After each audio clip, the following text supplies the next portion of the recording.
What is up, internet world, and welcome back to the channel. Today I bring you the 2022 Jeep Compass.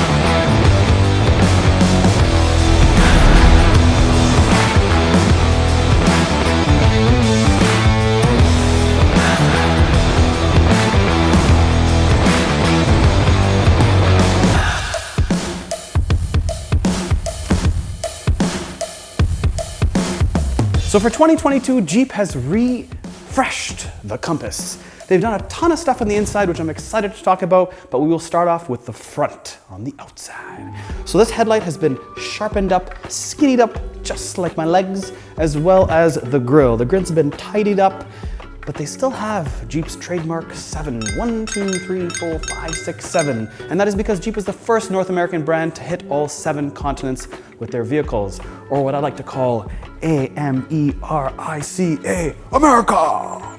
So I really like this package because it's all black everything, including the Jeep logo up here. And when you look below, they have this trim piece that is in piano black, nice and shiny. And they have widened up this lower grille. It looks more aggressive. From the front, you don't even know what this really is. This kind of looks like a Jeep Cherokee.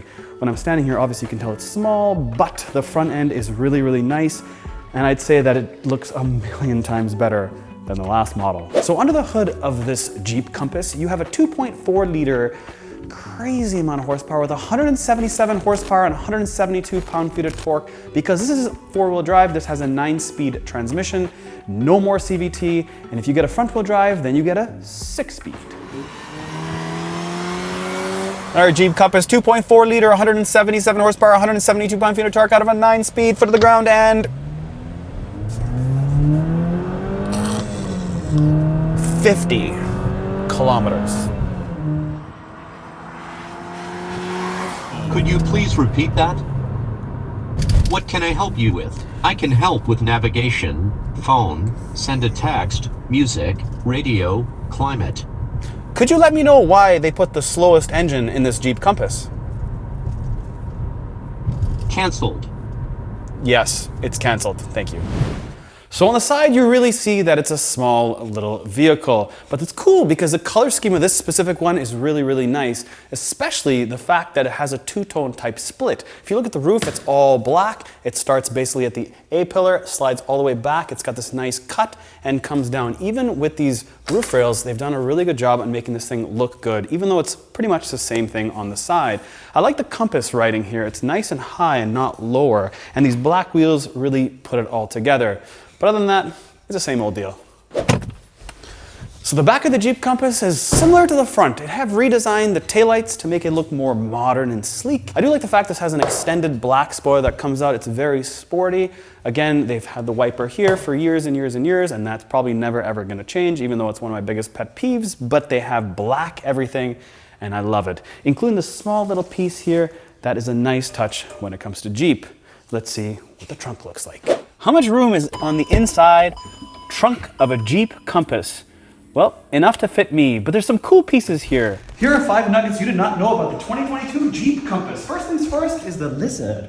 Oh, so cute. And then there's this topless Jeep, just the way I like my Jeeps, topless. And then when you come back here, there are 3 more little nuggies hiding. Come on up, Jeep tailgate. Look at this cute little front grille. And if that's not big enough for you, you got the big boy right here. And then there's this cute little snake. Aw, sneaky, sneaky, sneaky. So the back of the Jeep Compass, let me show you how these seats fold down. Simple, easy, push this button, she folds down almost flat, and with that, the armrest comes down. I got 2 spots for some drinks, and I do have a spot for 2 actual cell phones that can slide here. That's a nice touch Jeep. How much space do I have? Well, I'm 5'9", and I still have room even with this little puffy hair I got going on.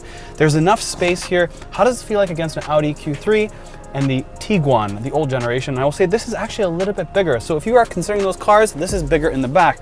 Also, this has technology in the back. It's got a USB-C, a USB, a full-out lighter plug, and an actual household socket, which is pretty cool. You do have pockets on both sides, and well, everything else is pretty straightforward. The interior of a Jeep Compass. This is where the change has happened for the better.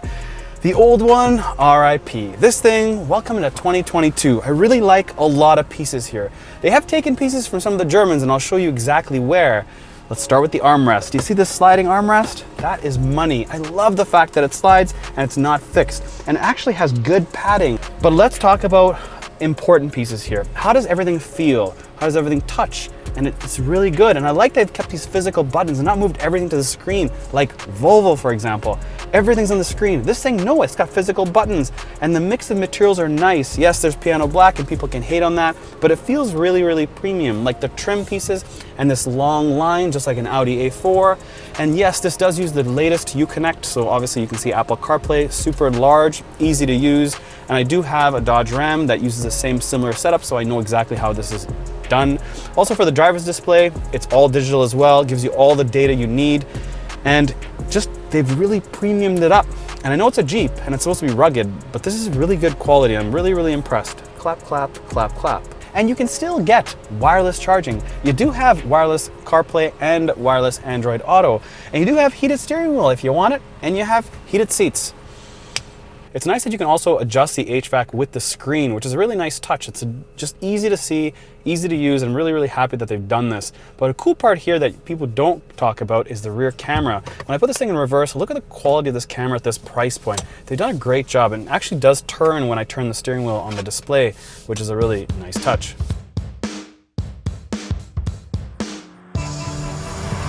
So driving the Jeep Compass, I think the quality inside is really, really good. When I'm in it now, driving it around, it's really just designed as a city use, but because people want the perception of things, that's what people purchase, right? We live in a world of perception, and this is why somebody would buy this, because they think it's like off-roady and stable and strong and rugged and all the rest of it. But then when you jump inside, you're like, this is actually pretty good quality. Like the materials used are really nice. It's like Jeep changed their supplier or something and put good quality stuff in here. And I don't have any glare, any reflection off the screen. And yeah, I'm just happy with it. I mean, I will say like this shifter is a bit kind of cheap, but that's really nitpicking, to be honest. And I know this is not the top of the line model. This is the Altitude. It's not the Trailhawk, and the Trailhawk has a bit more buttons. That's why there's some blank buttons here, but this is plenty for the street. I wouldn't waste your money and spend anything more than what this costs, because this is plenty. I'm really impressed with the quality. So now where is the problem? It's this engine. It's so slow.